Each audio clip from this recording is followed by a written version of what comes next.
이 뒤는 사회에 불만이 가득한 비열한 인간 말종이 고작 영화 하나에 열올리며 내뱉는 악담만이 존재합니다. 그러므로 나는 생각 없이 봤는데 재밌던데 하시는 분들은 쭉 생각 없이 지나가시길 권장드립니다. 각자의 취향을 존중하는 것은 영화 감상의 가장 중요한 부분이기 때문에 재밌게 본 여러분의 기분이 저로 인해 상하는 일이 없었으면 좋겠습니다. 진심으로요. 이런 경고에도 불구하고 아직도 뒤로 가지 않고 남아있는 여러분을 위한 리뷰 지금 시작합니다.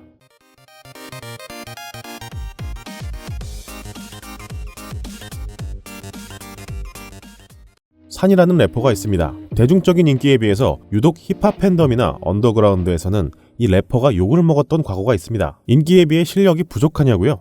뛰어납니다. 너무 뛰어나서 문제죠. 아마추어 래퍼가 믹스테이프 하나로 씬의 주목을 받으며 슈퍼 루키로 떠올랐는데 정작 데뷔 후엔 그 좋은 실력으로 사랑 노래만 불러대니 관우가 청룡 언얼더를 들고 김치찌개에 들어갈 스팸을 써는 모습이었달까요? 김치찌개도 잘 끓이긴 하는데 이 사람이 더 잘하는 분야는 따로 있다는 아쉬움이 남았죠. 저에겐 연상호 감독의 전작 부산행이 그랬습니다. 한국에서 최초로 시도된 좀비 블록버스터로 그동안 장편 애니메이션 2편으로 42,000명 남짓 동원했던 감독이 2016년 유일하게 1000만을 넘긴 영화를 빚어내며 드라마틱한 성공을 이뤄낸 작품인데요. 정말 재밌게 봤지만 한편으론 연상호 감독이 찍은 영화가 이런 색을 띈다는 점이 아쉬웠습니다.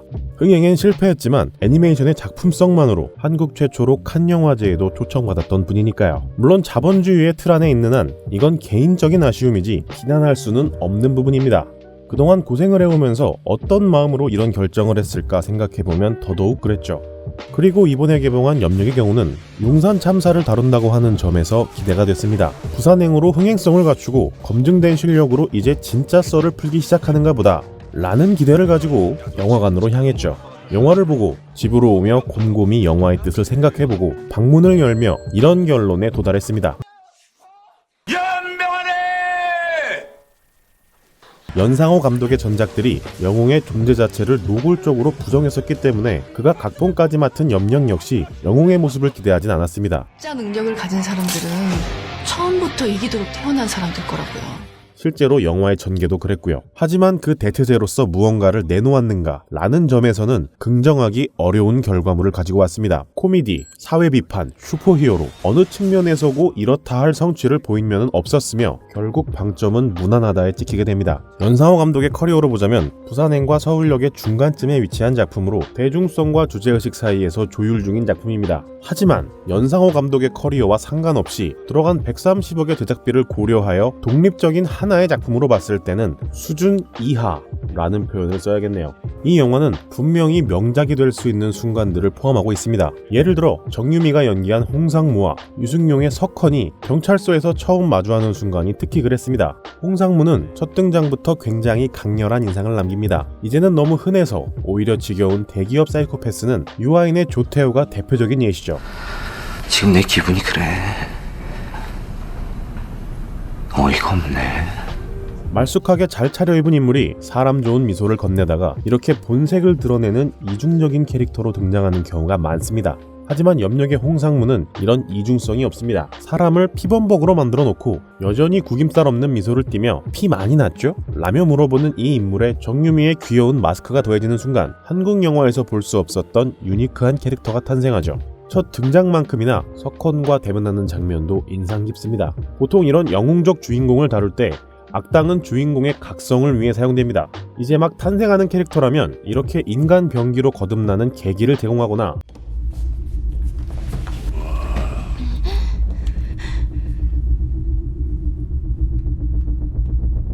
내가 너한테 일거리 하나 줄게. 은퇴해서 조용히 살고 있던 사자의 코털을 사정없이 잡아뜯다가 된통당하죠.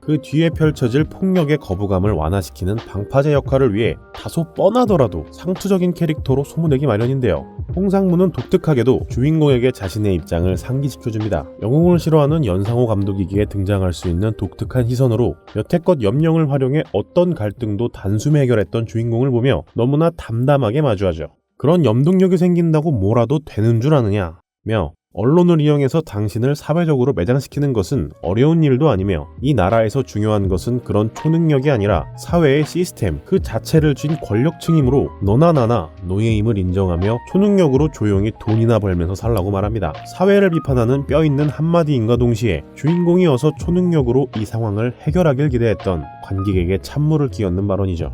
그런데 다음 순간 TV에서 농성하는 장면을 보여주고 주인공은 일말의 고민도 없이 초능력을 사용해 문제를 해결해 나갑니다. 겸사겸사 홍상무의 차도 찌그러뜨려주고요. 그럼 이후에 어떻게 주인공을 사회적으로 압박하고 그걸 어떤 식으로 해소하냐고요? 그냥 등장이 없습니다. 네, 그냥 이게 마지막 등장입니다.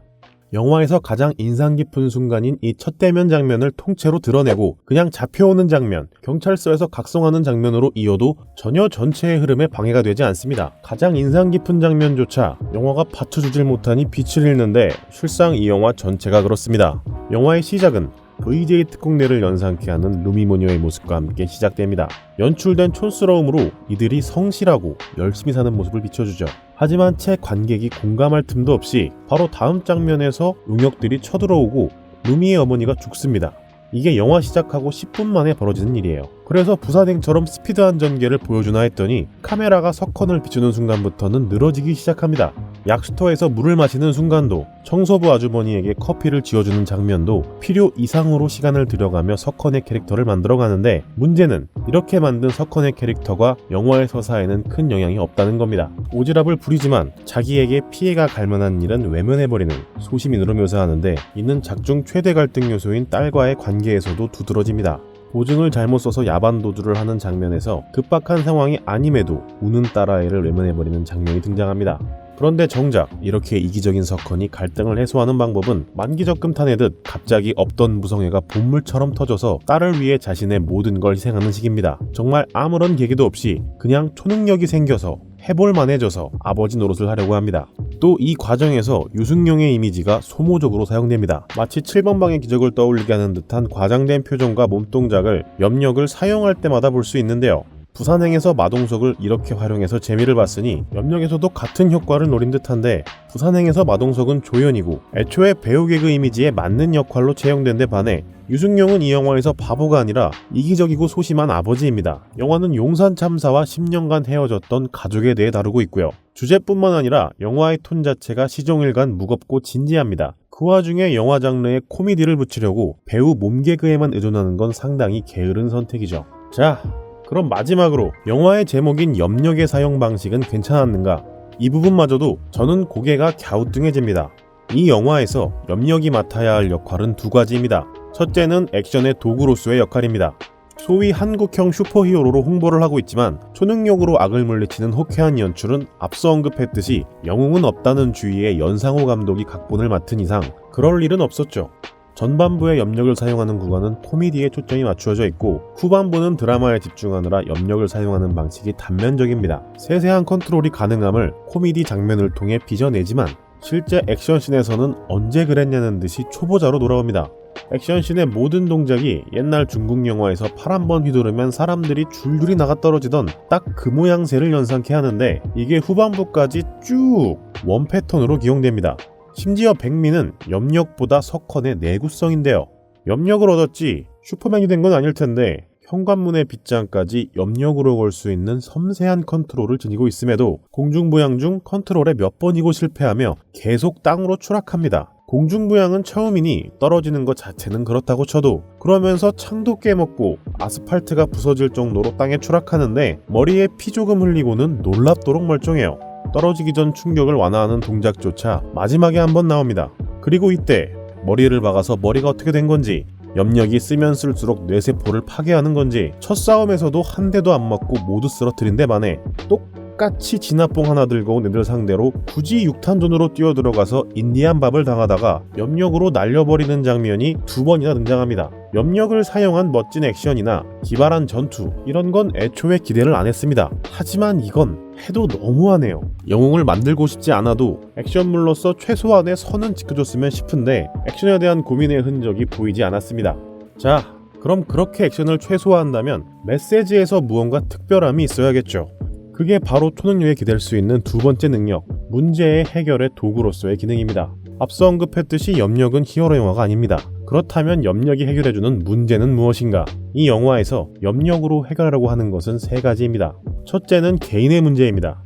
석헌은 이 능력을 얻자마자 마술사가 되면 돈을 쉽게 벌까? 라는 생각을 합니다. 투명인간이 된다고 하면 여탕을 훔쳐본다거나 은행을 털고 싶다고 하는 것처럼 남들이 가지지 못한 능력으로 시스템을 농락하며 가장 원초적인 욕구를 충족하려 하는 거죠. 이 부분에 있어서는 초반부에 잠깐 스쳐 지나가고 다시 언급되지 않으므로 사실상 기대할 게 없습니다. 두 번째는 가족의 문제입니다. 이 부분에 있어선 해결은 됩니다만 문제가 원만히 공감을 이끌어내지 못합니다. 영화는 가족에 대한 묘사가 지극히 적고 급하게 이루어집니다. 석헌이 어떤 심정으로 야반 도주를 했는지, 야반 도주를 한 뒤에 지금껏 어떤 심정으로 살아왔는지, 그리고 이들이 어떻게 화해했는지에 대해서는 심적 묘사가 거의 없습니다. 그냥 아빠 역겨워요 이랬다가 아빠가 염력을 얻어오니까 같이 국밥 한번 말아먹고 화해합니다. 영화의 대부분을 코미디와 용산 참사에 쏟으며 가족애에 대한 묘사가 상당히 적어졌기 때문에 후반부의 염력을 이용해서 딸을 구하고 엔딩에 이르러선 화해하기까지 합니다만 가족애의 묘사에 시간과 감정을 쓰지 않았기 때문에 극적인 문제가 해결되었다는 카타르시스도 굉장히 적습니다. 마지막이 사회의 문제입니다. 이 영화는 많은 시간에 걸쳐 용산 참사에 대한 묘사에 시간을 쏟습니다. 영화의 시작부터 철거 용역이 밀고 들어오는 장면으로 시작되며 마지막에 대미를 장식하는 장면은 이렇게 악독하게 사람들을 쫓아낸 끝에 결국 시공조차 하지 못하고 허허벌판만 남았던 부지의 모습을 비추며 영화를 마무리하죠. 그럼 가장 큰 주제로 삼은 용산 참사에 대해서 의미 있게 그려지는가 하는 부분조차 저는 부정적입니다. 용산 참사의 모습이 묘사되긴 합니다. 살수차가 동원되고 컨테이너로 경찰을 옮겨 나른 것은 실제로 있었던 일이에요. 하지만 생존권을 위해 버티는 철거민과 그걸 강제로 밀려하는 철거 용역, 그 정도 수준의 묘사를 벗어나지 못합니다. 최소한 사회 비판을 하겠다면 조폭 코미디 수준의 묘사보다는 더 사실적이어야죠. 왜 철거 용역들이 저렇게 무력을 휘두르고 다녀도 합법인 필요 악 취급을 받는지, 누가 봐도 나쁜 놈들이 어떤 식으로 경찰들과 협력 관계가 되는지에 대해서 조금은 더 묘사했어야 해요. 홍상무에 경찰 붙여줄게요 한마디로 끝낼 것이 아니라요. 결국 끝에는 이런 문제를 염력으로 해결한다고 하더라도 사회가 얼마나 썩어 있는지에 대해서는 더 깊이 묘사해야 사회 문제를 반영했다고 말할 수 있지 않을까요? 웹툰 신과 함께의 원작에는 등록금이 급한 최대생이 단기간에 많이 벌 수 있는 용역 알바를 하고 그러다 철거하러 간 곳이 면식이 없던 외할아버지인 상황을 그려내며 지나치게 비싼 등록금과 사회적 약자의 문제를 동시에 설득력 있게 그려냅니다. 저는 연상호 감독이라면 최소한 이 정도는 해둘 줄 알았어요. 민감한 주제인 만큼 조심스럽게 발언해야 하는 부분이지만 철거반은 나쁜 애들이고 철거민들은 억울하고 안타까운 사람들이다. 이거 모르는 사람 있나요?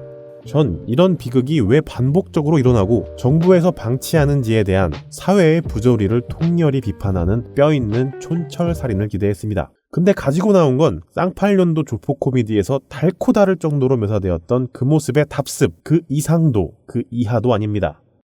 꼭 그렇게 다 가져가야만 속이 후련했냐? 심지어 조폭 코미디는 이미 자기 복제 끝에 멸망한 시장이에요. 스마트폰이 출시되기 전에 유행하던 걸 지금 들고 나왔다고 말하면 얼마나 시대착오적인지 감이 오시나요? 한 10년간 잘 안 보이던 스타일이니까 유행은 돌고 돈다는 뭐 이런 마인드로 만드셨나요?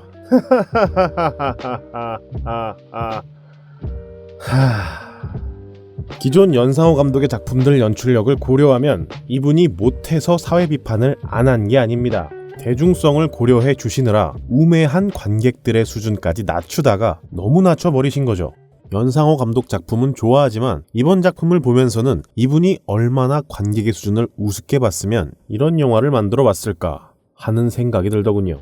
기존의 연상호 감독 애니메이션들이 상업적인 성공을 이루지 못했던 건 한국 애니메이션 시장 자체의 파이가 작다는 점과 사회 비판에 집중하기 위해 불쾌함을 유발하는 그림체와 끝도 없이 우물한 플롯 등의 문제가 더 컸습니다. 그래서 평론가들은 좋아하지만 대중적인 성공은 이루지 못했던 작품이 나왔던 거죠. 무엇보다 가장 최근 작품인 서울역은 완성도 면에서 평론가들도 난색을 표했던 작품입니다.